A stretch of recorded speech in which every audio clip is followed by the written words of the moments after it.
Brasil, ese gigante vecino de Argentina, y no cualquier Brasil, el Brasil de Bolsonaro, cómo juega en el panorama regional y global a partir de, bueno, esto que se ha dado a llamar BRICS. Estamos con Bernabé Malacalza. Muchísimas gracias, Bernabé, por estar aquí.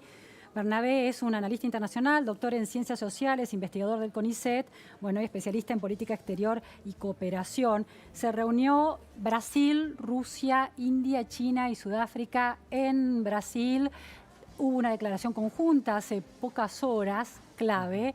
Cuestionan organismos como la OEA, la Organización Mundial del Comercio y el FMI. ¿Qué representa, qué peso tiene efectivamente BRICS? Bueno, BRICS está en un momento, podemos decir, como bloque de irrelevancia, ¿sí? Porque el BRICS nace en un momento de ascenso de los poderes emergentes en la crisis de 2008, en 2009 se crea como organización, pero podemos decir que estamos en un momento de crisis internacional, de desaceleración económica global, amesetamiento de la economía china, y hoy los BRICS es más bien, podemos decir, una excusa para China plantar, encontrar un espacio para articular su política exterior y su proyección como gran potencia que ya es. Claro. Es la gran, de manera que BRICS, que antes podía plantearse como un órgano colectivo de decisiones conjuntas, lo que estás planteando es que China ejerce de alguna manera el poder oculto en función de sus propios intereses. Bueno, justamente lo que se ve ahora claramente con la declaración que mencionás, ¿no? A ver. De alguna manera todos tiros por elevación a Trump, ¿no? Proteccionismo, claro, cuestionan el proteccionismo, compromiso con el multilateralismo. Bueno, se trata justamente de encontrar aliados. China tiene claramente una alianza intacta con Rusia, podemos decir una alianza geopolítica muy fuerte. Con la India ha habido fricciones en el último tiempo por el tema Pakistán y Cachemira. Y con Brasil también ha habido fricciones, ¿no? Bolsonaro llega al poder con una visita a Taiwán, y con críticas al comunismo chino.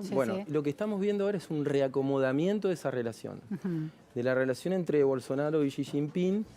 Y justamente, bueno, un tema que no es menor, que es el compromiso de que Huawei opere el 5G en Brasil, lo cual... se instala la primera fábrica fuera de China, ¿no? Exactamente, y esto va a generar ya fricciones con Trump, y seguramente tenemos hoy a un Trump muy enojado con esta declaración y con los pasos que está dando China, sobre todo con Brasil, ¿no? O sea, BRICS está dialogando con Estados Unidos en realidad. Toda la declaración de Brasil tiene que ver, este comunicado que han sacado de manera unánime, firmado por todos los países, ¿los 5 países son? Sí, 5 países. Sí. Es un mensaje directo a Trump. Y claramente hay un mensaje en la alta política del BRICS, del foro, claramente hacia Trump. O sea, podemos decir que China ganó de alguna manera, más allá de que en las bilaterales se juegan otras cuestiones y ahí Brasil puede recibir alguna concesión de parte de China para proyectos, etcétera. Pero el bloque como tal claramente se está posicionando China. O sea, claramente aparece como un espacio para que China desplegar su estrategia, su BRIC, que es la iniciativa que Xi Jinping está patrocinando alrededor del mundo, que es la franja y la ruta de la seda. Entonces, hoy se posiciona como eso. Y creo yo que esto es una señal, de alguna manera, entiendo yo, para Argentina. A ver, ¿cómo? Y, a ver, yo creo que Argentina hoy esto lo tiene que leer. Estamos en un mundo que está muy complicado. 90 economías hoy del mundo están en recesión. La economía china se desacelera, como decía recién. Y Estados Unidos está, podemos decir, crispado en algún momento por la presencia de China en la región y la carrera tecnológica que se está desenvolviendo, que es el principal telón de fondo de esto, que es la cuarta revolución industrial. Claro, no se trata tanto de una guerra comercial, sino de una guerra por la tecnología, el dominio por la de tecnología. Y acá, el dato decía recién de Huawei, es clave. Argentina pasa a ser, creo yo, a partir del 10 de diciembre, un eslabón posible de Trump en esa contrarrespuesta que se espera. ¿En qué sentido? Y el reacomodamiento Xi-Bolsonaro claramente es posible que genere una contrarrespuesta de Trump, una mayor aproximación a Alberto Fernández, posiblemente. Es una oportunidad, decís, para Alberto Fernández. Y esto sea beneficioso en la renegociación de la deuda con el FMI, señal que toda renegociación de la deuda con el fondo empieza en el Tesoro norteamericano, ¿no? Ahora, Bernabé, Brasil y Bolsonaro también le han hecho un gesto muy explícito en relación a Estados Unidos con aranceles cero y la decisión de comprar trigo, ¿no? A Estados Unidos, cosas que es aranceles cero extra Mercosur, es algo preocupante para Argentina. ¿Cómo se concilia con esta lectura? Ahí hay una cuestión, en el BRICS hay como dos cuestiones en juego, la geopolítica y la geoeconomía, por decirlo de algún modo. Recién hablaba de la geopolítica, este triángulo entre Rusia, China e India, ¿no? Sí. Y en la geoeconomía hay claramente como una especie de triángulo aperturista de los BRICS. Ajá. Fijémonos, por ejemplo, China, Rusia y Brasil, por diferentes situaciones. Rusia por las acciones económicas que tiene de Occidente, está buscando una mayor apertura y diversificación de su canasta de inversiones y exportadora.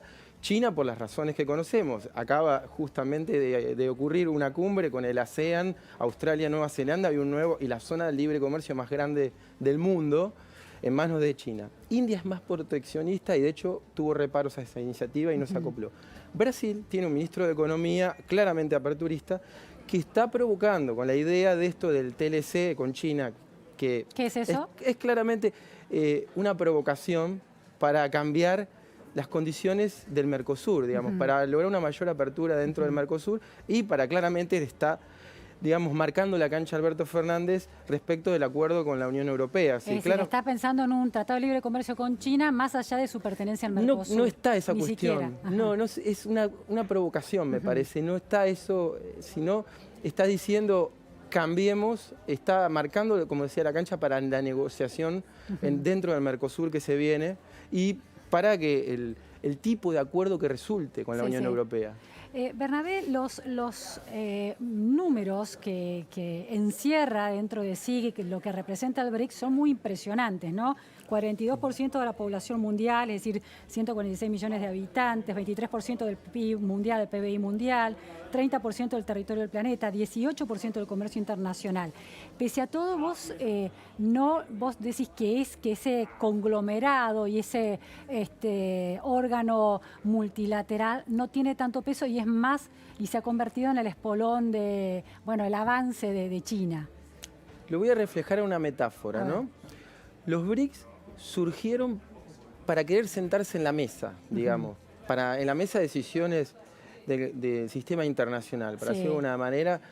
Surgen, digamos, con una tecnocracia, una profecía tecnocrática. Digamos, la Goldman Sachs había presentado un informe en el que decía, al G7 le decía en 2001, ojo con estos, ojos con Brasil, Rusia, India y China. BRIC es el acrónimo de ladrillo en inglés, ¿no? Hagamos de estos un ladrillo, incorporémoslo a la arquitectura económica internacional. Pero mucho antes de lo previsto, esos 10 años, 2008-2009, la crisis, los BRICS llegaron a sobrepasar como economías a esos países del G7. Antes de 2008 se crea el G20. Entran a la mesa. Los BRICS, al entrar a la mesa, quieren cambiar el menú. Interesante. Quieren reformar el Fondo Monetario, el Consejo de Seguridad de Naciones Unidas, no lo logran. Pasa este tiempo donde los poderes emergentes, en varios sumergen, más que emergentes, son sumergentes. Los BRICS en ese momento quisieron, como no podemos cambiar el menú, queremos nuevas mesas. Queremos el Banco de los BRICS, por ejemplo. Contanos de esto, el Banco Nacional de Desarrollo, así se llama, ¿no? El nuevo Banco de Desarrollo de los BRICS. Nuevo Banco de sí. ¿Por qué es tan importante eso? Bueno, justamente ahora en la declaración final de la cumbre se acaba de aprobar que una subsede del Banco de los BRICS en San Pablo, lo cual no es menor. Es una ganancia para Bolsonaro, de algún modo, la negociación ahí.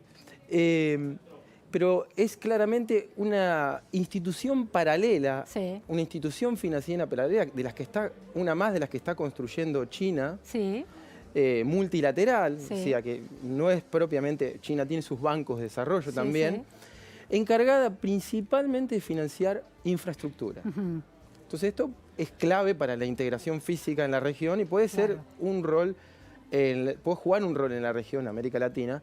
Hay que ver cuánto de financiamiento contará el banco para la región, porque hasta ahora no tenemos ningún proyecto del banco en la región. En ningún país, tampoco en Brasil. Tampoco Brasil todavía.